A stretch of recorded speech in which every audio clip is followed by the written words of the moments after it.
Kakampi ng bayan, kasangga ng masa, kapanalig ng batas at hustisya. Attorney Danny Con, Abogado de Campanilla. Magandang gabi po sa lahat ng mga busy. Ikaw yun. Ako pala yun. Ikaw yun. Sa lahat ng Sobrang mga busy. busy nating mga viewers dyan na ngayon ay nagpapahinga na sa kanilang mga bahay. Oo. Alam mo, syempre trabaho tayo sa umaga, sa gabi, dapat relax. Oo, sana nasa bahay na kayo. Oo, pero yung mga iba, kumakain. oo. Pero yung iba nasa kalye Oo pa. nga. So, ingat kayo sa kalye. Oo, di ba? Yung iba bumabaybay pa at na bumubuno ng traffic. Habang bumubuno po kayo ng traffic, makinig po kayo at manood sa amin dito sa ating YouTube channel sa TVUP, ha?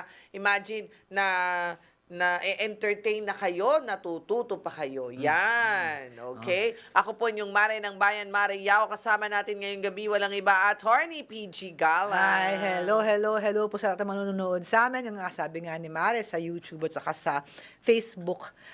Hello po sa inyong lahat. Oh, there you have it. Anong mga numbers, Attorney? Oh, kung kayo nasa, at hindi kayo nagmamaneho, basta hindi kayo nagmamaneho, you can text us using our Globe numbers. It's 0954-310-0331. And for Smart, it's 0961-770-8807. You can also do Facebook Messenger. But don't text while driving. Yes. Okay. You can only listen. Kaya nga sabi ko, minsan listen na lang. Huwag nang view, huwag nang watch. Okay lang. Basta alamin nyo lang na si Attorney PG yon at si Mare na magaganda. Okay na yun. Pwede na. Kung nakikinig lang kayo, bangko. kung nakikinig na kayo, maniwala kayo, maganda kami. Ayan. Manalig tayo. Manalig kayo. Okay, Faith sige. lang yan. Oh, Dasal sige. lang, dasal. Eto na, si Miguel ng Laguna, Yeah. 34 years old. Ang tanong niya, may bahay po kaming pinaparenovate at pinayagan naming tumira muna doon ang kamag-anak na tumutulong sa construction. Ngayon po ay nirevoke na ng HOA ang stay-in privilege nila kahit sumusunod naman kami sa permits at rules. May karapatan po ba ang HOA na pagbawalan ng mga kamag-anak namin na manatili sa sarili naming property? Kamag-anak naman niya, yun na nga bakit? Generally Hello? speaking, parang hindi. Diba? Kasi kung kamag-anak mo just happens to be helping you out sa renovations, kasi nakakatipid ka na nga naman kesa naman sa ibang... Oo naman, kaysa naman mag-upa pa sa ibang... Napaka-strict naman yan. I wouldn't think so. Unless, sige. Unless na yung kamag-anak mo sobrang dami. Kasi may mga ibang HOA, di ba, they only require single family lang yung... okay. Oo. Nagpaparenovate siya, di ba? Oo, nagpaparenovate. So, ibig sabihin, baka lang, ang HOA, kung nagpaparenovate Baka siya... akala hindi mo kamag-anak yung mga yun. One, Akala that's workers. one. Oo. Or baka number two, baka isa lang yung allowed. Oo, sige. Yun na nga. Pero if Oo. but that applies to workers, meaning Yes, pag stay in. Kasi oo. it presupposes na hindi mo kaano-ano yan for safety, di ba? Kaya na kasi, kung if you have guests in your house, kunyari, pamilya, Oo merong mga nga, balikbayan, oo. at pinatira mo doon ng kunyari, on the way vacation, hindi naman pwede magreklamo ang HOA doon dahil bahay mo yun at meron kang bisita. Saka Same renovation naman eh. Oo, Hindi naman yung bagong tayo. Here, diba? I think sa'yo, explain mo lang. They may be helping me out, pero kamag-anak ko yan. Okay. Explain mo lang, ha? Kamag-anak ko ito, dito sila nakatira, Oo, so it doesn't- nagbabantay sila. Oo. Oo. So, parang yung sinasabi yung worker rule, it doesn't apply. Okay, ito muna ang ating caller from Montalban. Layo, ah. Oo nga. Montalban. Si Ash. Si Ash. Ash, magandang gabi. Magandang gabi din po. Hi, Yan. Ash. O, ano may tutulong namin sa'yo? Ako lang po. Yun. May live-in partner po kasi ako. Okay. Ngayon po, nasa Saudi siya. Nasa? Ano daw? Nasaan po? Nasa Saudi po. Nasa Saudi. Okay. So live-in OFW. live-in partner mo siya bago siya umalis. Pag umuwi siya ng Pilipinas, nagkasama kayo. Opo. Okay, sige, Ash. Anong anong problema? 2 years po siyang tapos umuwi po siya for vacation. Ano yung 2 years siya? 2 years siya walang sustento. Hindi po nagsusustento naman po siya, man. 2 years na nasa abroad. 2 years na sa abroad. Okay, Okay, sa Saudi. tapos, Ma'am, tanong ko lang po kasi may bahay po kami dun sa, sa bundok ba? Okay. Yung Ngayon bahay... po, binenta niya po na hindi ko po alam. So hindi kayo kasal? Hindi po. Paano Pero niya tinayo nabenta? po yung bahay na yun para sa amin po. Nagsama po kami dun sa bahay na yun. Alam mo itong sitwasyon Oh na my to gosh. is... Okay, hindi ka naman, Ash, hindi kayo kasal, pero wala ka namang asawa. Pareho kayong malaya. Wala po. Oo, siya, single ba siya? Opo. Okay. Pareho po kami binanak dalaga po nung sasama po Kasi alam kami mo kung dun. bakit ko tinatanong yun, Ash, kasi importante kung malaman yan para mag-apply yung Civil Code and Family Code provision. Hindi, pero tanong ko, Ah. hindi naman sila mag-asawa. Kanino ba yung property? Kanino nakapangalan? Yung property po na yun, totally lang, mabigay lang po sa kanya ng papa niya. Ano daw? Pinagawan po kami ng pwesto. Ibaga po Bigay ito ng...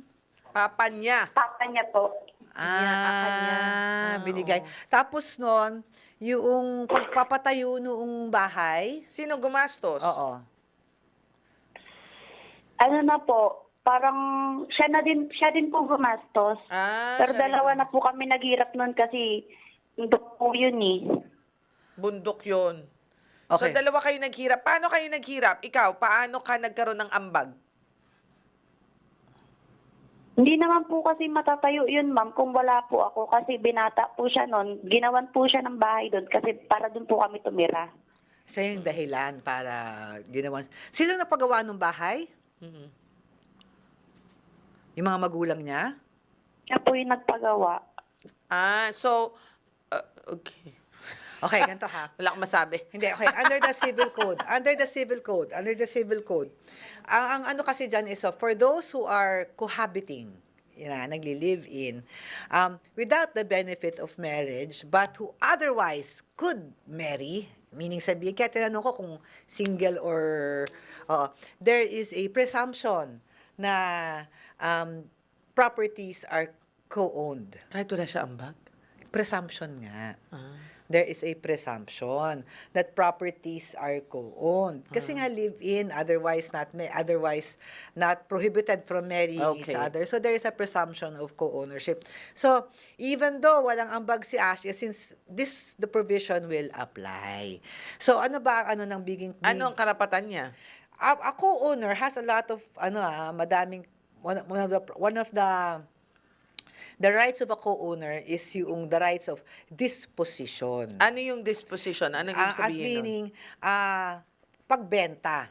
So, Pag nabenta, meron siya. Another co-owner cannot sell the property without the consent of the other co-owners. Even if wala siya doon sa titulo, hindi siya nakasulat? Yun ang magiging problema natin. She has to prove that tutuloy yung that article sa Civil Code applies to her, na there the presumption. Okay. So, kung gusto niya, magdedemanda siya. Or, yes, more or So, less. pag nagdemanda ka, papatunayan mo na kahit wala ka sa titulo, ikaw ay...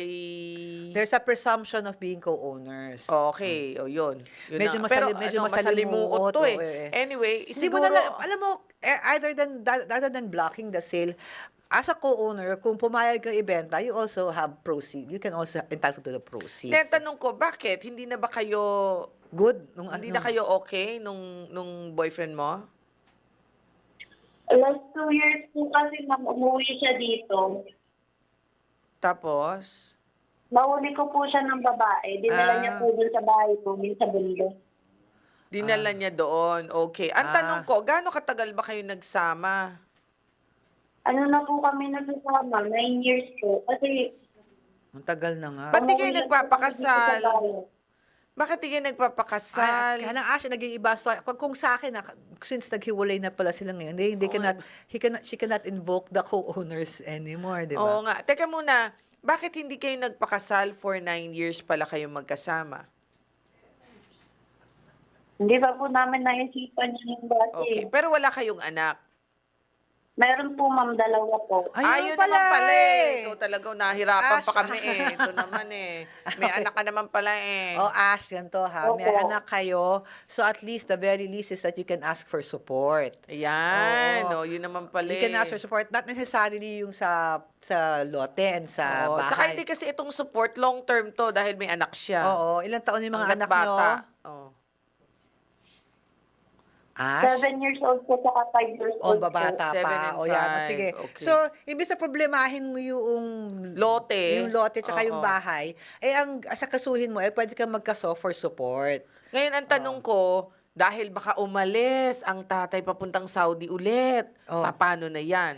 Actually, di ba sa DMW, madaming mga... Ay, sa ganyan? Department of Migrant Workers, madaming mga ganyang problema. Tuloy mo lang yung kaso mo about yung kung support, either kung ano man yan, kung vouchy, kung ayaw ka supporta, pwede vouchy. At pag nakuha mo na yung judgment, lumapit ka sa DMW at tutulungan ka nilang ma-enforce. Yan, di ba yun ang Hindi, kanilang ang tanong trabaho? ko is, may tatay-nanay na nandiyan dyan? Opo. O, meron tatay-nanay, malalaman at malalaman niya na meron siyang kaso. Oo nga. Kaya lang, hindi ba sila sinusuporta nung... May mga apo sila sa'yo. Hindi ka ba tinutulungan nung... In-laws mo Oo. na hilaw? Oo. Yung ano po kasi, kinonsinti po nila yung anak nila eh. Kinonsente. Pinayagan- Mas gusto Pwede nila ng yung, babae. yung pangalawa. Hindi, sige, eto na lang, sabi ni attorney ha, magkaso ka. Magkaso ka. Di, anong kaso? Pwede niyang Vouchy, vouchy kung o yan. economic abuse or petition for support. Tapos nun, pag nakuha mo na yan, usually, di ba, yung problema mo, Ash, na hindi ka sinusuportahan, unfortunately, madaming merong ganyang problema. Hindi lang ikaw, unfortunately, oo. yan. At ang DMW, Department of Migrant Workers, sanay na nasanay sa ganyang mga problema. So, ituloy mo lang, and then when you already have judgment, then approach the DMW. You know, one of these days, I'm going to ask that question. What do they do for mga ganyang klaseng cases? Kasi DMW has the means to contact yeah. to contact na may kaso ka dito, ganyan, pag uwi mo, ito ang mangyayari. Ang problema kasi wala naman jurisdiction to garnish yung Yes, mga, that's true. Pero at least makakontakt nila, malalaman noong ex-partner mo na nasa Saudi na may kaso kapag uwi mo dito, Ayusin mo na ngayon pa lang, oo, ngayon gano'n. pa lang, oo. Sige. So magkaso ka na ha. Alam mo nang gagawin. Punta ka na lang sa pulis, sabihin mo, vouchy. Hindi, actually, pag nagkwento ka, alam na nila. alam na nila yun. Sanay na Okay, sila. nakuha mo? Paano po, pumunta po kasi ako one time sa housing. Hindi ko nila ako tinangkap kasi nagbibigay po ng sustento yung ex ko eh. Nagbibigay naman pala ng sustento. Teka muna, wait a minute. Check it Paunti-unti ang kwento ni Okay, Ash. nagbibigay ka na pala ng Noong una, sustento bahay.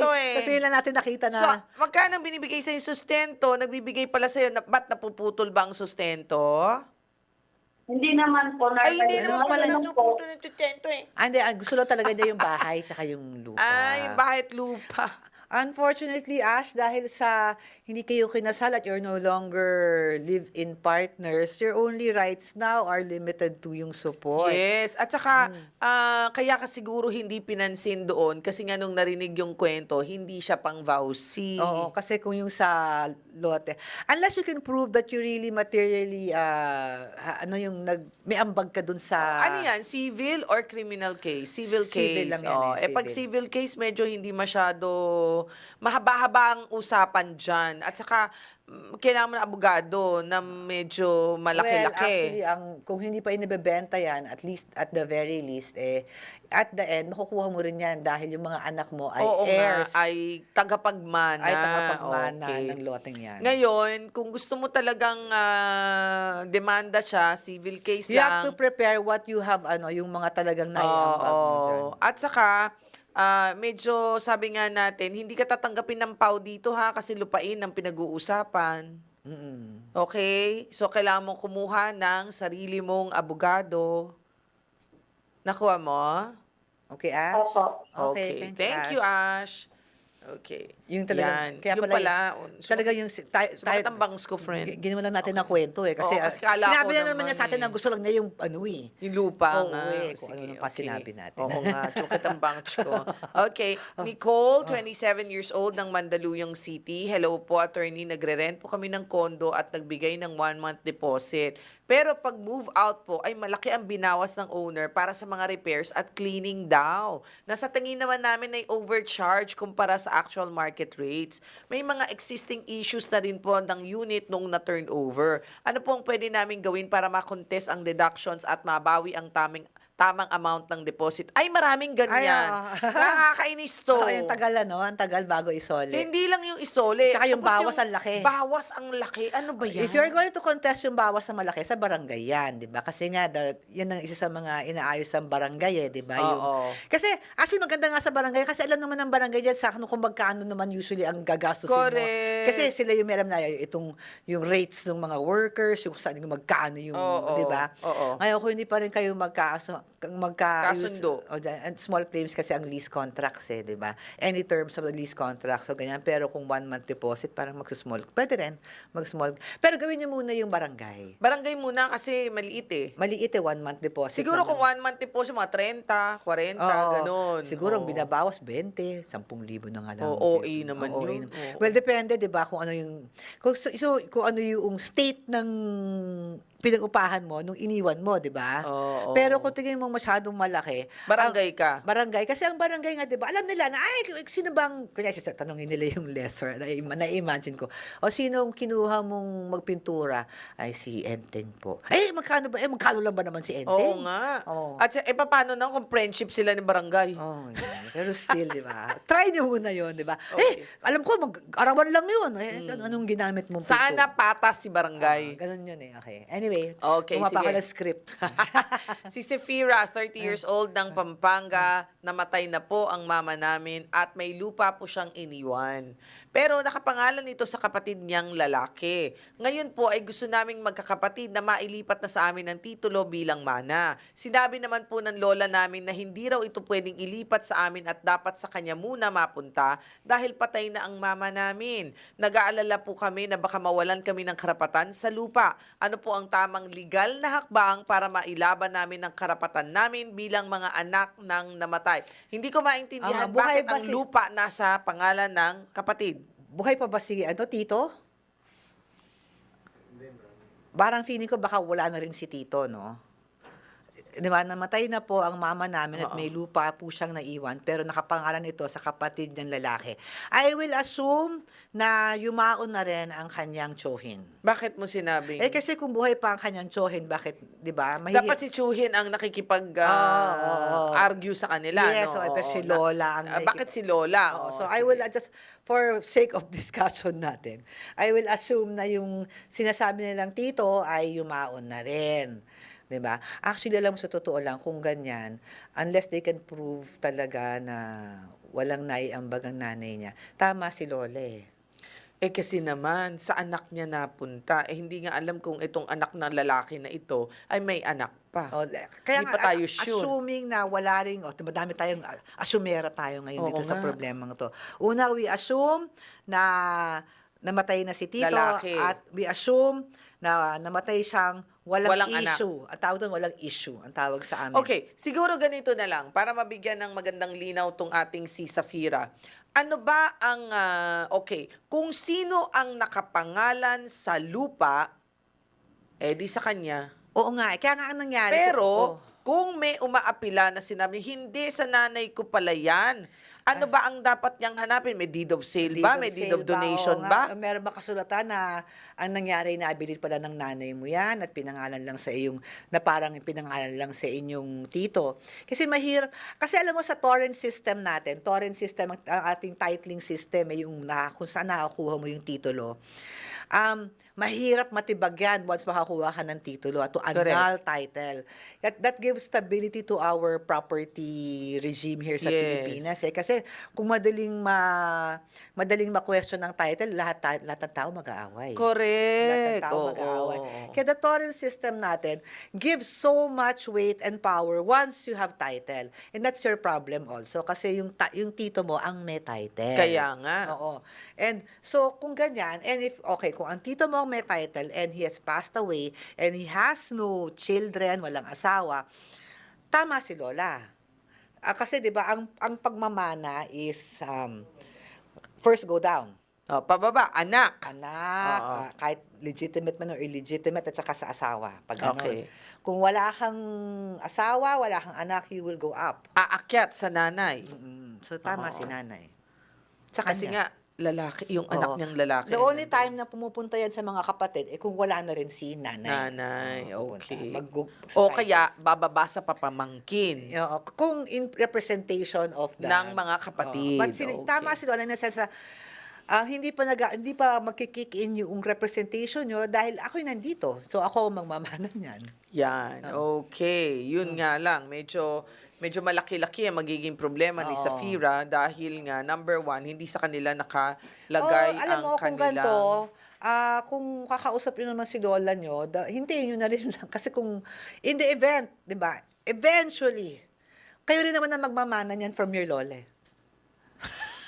I'm Sige. so morbid. Okay. Diba? I'm just being morbid. Sige. Sa counting Okay. time. Sige, eto naman, si Carlo ng Pasay City, 29 years old. Nag-file ako ng sick leave one day before a regular holiday at may valid akong medical certificate. Pero sinabi ng manager ko na hindi raw makakakuha ng regular holiday privileges dahil absent ako the day before the holiday. Ayon sa company policy, anumang absence bago ang regular holiday ay automatic na mawawala ng holiday pay or holiday benefits. Sinabi ko na baka labag ito sa labor laws pero giit nila company rule daw ito. Legal ba ang ganitong policy kahit approved at paid sick leave naman ang ginamit ko? Actually, nag-a-apply din sa amin yung before a holiday, pag hindi ka pumasok at wala kang valid reason For that day. for that day. But not for the holiday. The holiday is a paid day eh. Oh, pero ang ewan ko lang kung tama ako ha, pero alam ko Hindi. before a holiday sa labor code, you should really come to work. Yes, but on the day of a holiday, you're not required to work. Ang nangyayari lang Hindi, sa you're not required to work. Kaya nga. But hindi if ba you are- babayaran yung holiday mo pagka hindi ka pumasok before? Hindi, ang Yun yung tanong niya. Okay, depende kasi 'di ba there are special holidays and there Correct, are regular holidays. Ngayon, so I think for regular holidays, yun yung kahit na hindi ka pumasok, it's counted as a work day. On that day. On that Example, day. bigyan na natin ng example. June 12. Oo. Ayan. No. June 12 is Independence Day. Oo. So, June 11, absent siya. O hindi ka babayaran ng June 11. Oh, okay. Pero hindi na rin siya mababayaran ng holiday dahil hindi siya pumasok ng June 12. Okay, kasi Ay, June 11. sa atin kasi, okay, Oo. no work, no pay. Okay, pag special holiday, you are not required to work, but you're supposed to be paid. No. Oh. There is a policy. Can you check? Can you check policy nga ng holidays na sa day labor. Kasi Ang alam ko pag holiday, if you're made to work on a holiday, merong dagdag. no, ang tinatanong Double nila pay. dito is kasi kung June 12 is holiday, June 11 hindi ka pumasok, they are not going to pay you on the day itself. So meaning, wala kang holiday pay dahil hindi ka pumasok ng June 11. So Siyo. that is a day, no, hindi yan. Siyo, No, yun ang not sinasabi that ko one. na the holiday, even if you do not work, you are You're going, going to be get paid. Correct, 100%. correct. If you are, Mari, I will disagree with you on this one, ha? Sa akin kasi, nag-apply siya ng sick leave the day before. Let's say nga, 11. So, since meron pa naman siyang sick leave, so in-apply yon. So, pwede siyang magtrabaho doon. Ang ginawa ng employer, in-assume niya na absent siya on the day of the holiday. No. Absent siya before. June 11 siya absent. Oo nga. Pero So, the thing is, the following day, hindi naman siya kailangan magtrabaho dahil it's a holiday. No. Tingnan mo nga doon sa, parang hindi naintindihan ni attorney yung Okay. ibig niya sabihin. Ang ibig sabihin nung nagtatanong sa atin, June 11 siya, Oo.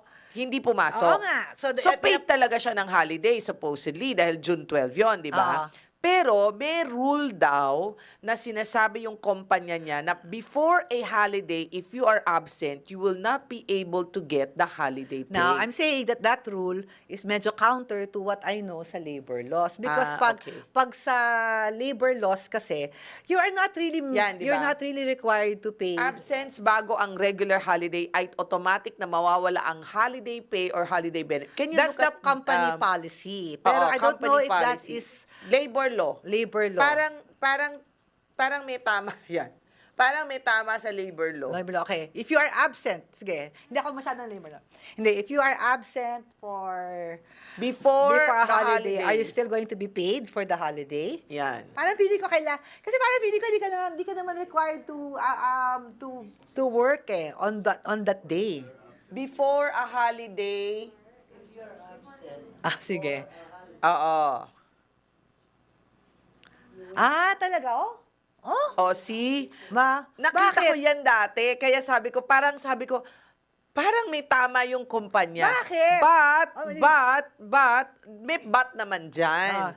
Ang but dito is, kung yung day na yon ay merong kang, example, emergency. Okay, sige. I will stand correct. Kaya ko na ano to, ha? Oo. Okay. Emergency situation na meron kang medical reports. Kaya nga siya nagpakita ng medical reports. Pero, hindi in-acknowledge. But here, if you're Yes. absent before the holiday, it's an approved paid Paid leave, leave. Sa yes. kanya kasi it's an approved paid leave. Sa kanya kasi hindi, nag-sick leave siya. But it's still an approved Which paid is- leave. yes, Which is still an dapat. approved paid Oo. leave. So that he is still entitled to the holiday Yes, pay. yun Sige, nga. yeah, okay. Pero kung talagang wala siyang naging rason Oo. para mag-absent na, nag-absent lang siya, sabihin Oo. niya, ay, sorry, umuwi na ako ng probinsya bago the holiday. Ah. Then, yung holiday pay mo would be forfeited. Actually, I'm glad for this question. Yeah.